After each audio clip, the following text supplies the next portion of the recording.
جادوگروں کو مختلف غیب کی خبریں کہاں سے پہنچتی ہیں، ان کا کیا کام کاروبار ہوتا ہے. تو جادو جادوگر اور شیطان کے درمیان ہونے والے ایک معاہدے کا نام ہے. جادوگر اور شیاطین کا باہمی تعلق اس روایت سے واضح ہوتا ہے. یہ روایت جو ہے صحیح بخاری میں موجود ہے. ابو ہریرہ کہتے ہیں کہ بے شک اللہ کے نبی صلی اللہ علیہ وسلم نے فرمایا، جب اللہ سبحانہ وتعالی آسمان پر کسی بات کا فیصلہ کرتے ہیں تو فرشتے اللہ کے فیصلے کو سن کر جھکتے ہوئے عاجزی سے اپنے بازو پڑپڑاتے ہیں.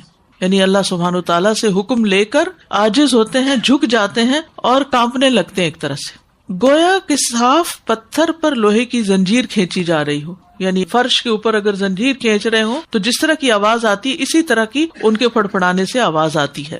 پھر جب ان کے دلوں سے گھبراہٹ دور ہوتی ہے تو وہ آپس میں پوچھتے ہیں کہ تمہارے رب نے کیا فرمایا، یعنی کیا بات ہوئی تھی، کنفرم کرنے کے لیے، حالانکہ خود بھی سن چکے ہوتے ہیں. وہ کہتے ہیں کہ حق بات کا حکم فرمایا اور وہ بلند و برتر ہے. پھر ان کی یہی گفتگو چوری چھپے سننے والے شیاطین بھی سن لیتے ہیں جو وہاں پہنچے ہوئے ہوتے ہیں آسمانوں پہ. پھر وہ شیاطین کو ایک بات سن کر اپنے نیچے والے کو بتاتے ہیں، پھر وہ دوسرا اپنے نیچے والے کو، اور اس طرح وہ کلمہ ساحر یا کاہن تک پہنچ جاتا ہے. اور وہ انہوں نے سنا ہوتا ہے فرشتوں کی زبان سے.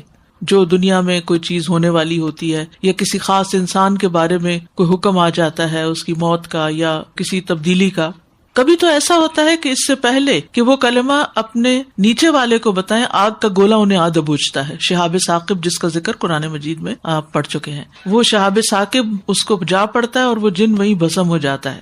اور کبھی ایسا ہوتا ہے کہ جب وہ بتا لیتے ہیں تو آگ کا انگارہ ان پر پڑتا ہے. اس کے بعد کاہن اس میں 100 جھوٹ ملا کر لوگوں سے بیان کرتا ہے. پھر یہی بات کہی جاتی ہے کہ دیکھا فلاں کاہن نے، فلاں نجومی نے فلاں بات سچ نہیں کہی تھی. اس کی جب ایک بات سچی ہو جاتی ہے تو 100 جھوٹ بھی لوگ سچی مان لیتے ہیں.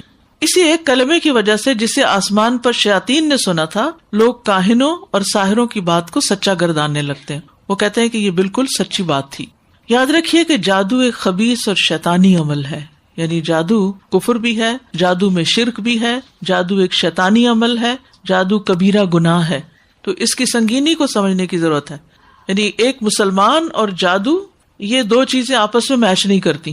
یہ شرک بھی ہے، یہ کفر بھی ہے، یہ کبیرہ گناہ بھی ہے، اور یہ خبیث عمل ہے اور یہ شیطانی عمل ہے. اس لیے اس سے بچنے کی ضرورت ہے. اگر کسی کو آؤٹ آف کیوریوسٹی بھی سیکھنے کا شوق ہو تو ایسی چیزوں سے بالکل دور رہنا چاہیے اور سیکھنا بھی نہیں چاہیے. اور اگر کوئی ایسی بیماری یا تکلیف ہو گئی ہے کہ جو کسی طرح کے علاج سے قابو میں نہیں آ رہی، تو بھی ایسے لوگوں کے پاس جانے سے بچنا چاہیے کہ جو اس قسم کے کام کریں اور ایمان خراب کریں. اب جادوگر شیطانوں کو کس طرح انوالو کرتے ہیں؟ وہ پہلے ان کی باتیں مانتے ہیں، ان کے غلط حکم مانتے ہیں.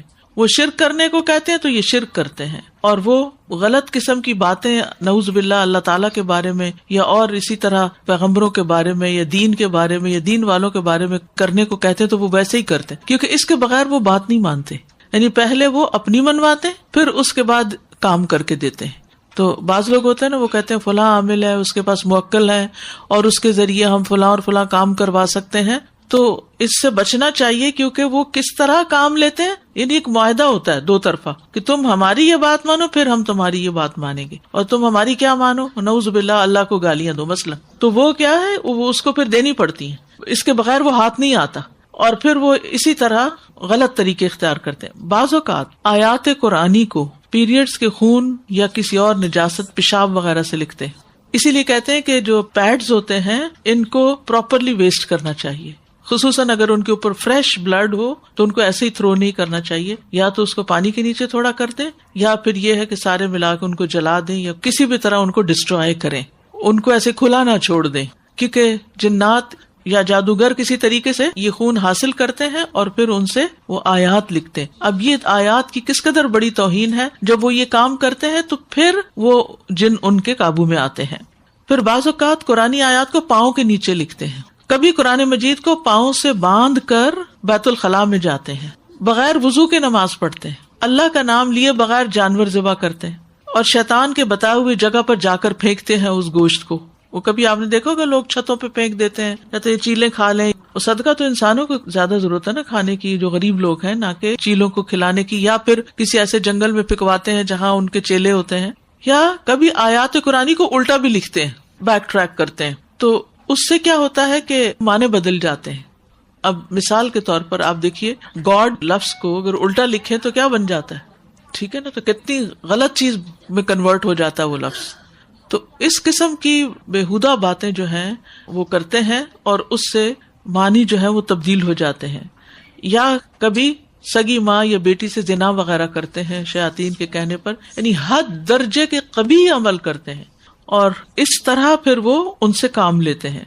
امام ابن تیمیہ کہتے ہیں شیطان خود اپنی ذات میں خبیث ہے, تو جب عزائم پڑھنے والا اور قسمیں کھانے والا اور روحانی جادو کی کتابیں پڑھنے والا اور اسی طرح کی دوسری چیزیں پڑھنے والا ایسی چیزوں کے ساتھ شیاطین کا تقرب حاصل کرتا ہے جن کو شیاطین کفر اور شرک میں سے پسند کرتے ہیں, تو ان کے لیے یہ چیزیں رشوت اور چٹی کے کام مقام ہوتی ہیں. یہ دراصل اس طرح کے کام کر کے وہ شیطانوں کو رشوت دیتے ہیں اور پھر شیاطین ان کے کچھ اغراض و مقاصد پورے کرتے ہیں, جیسے کہ انسان کو مال وغیرہ لا دیتے ہیں.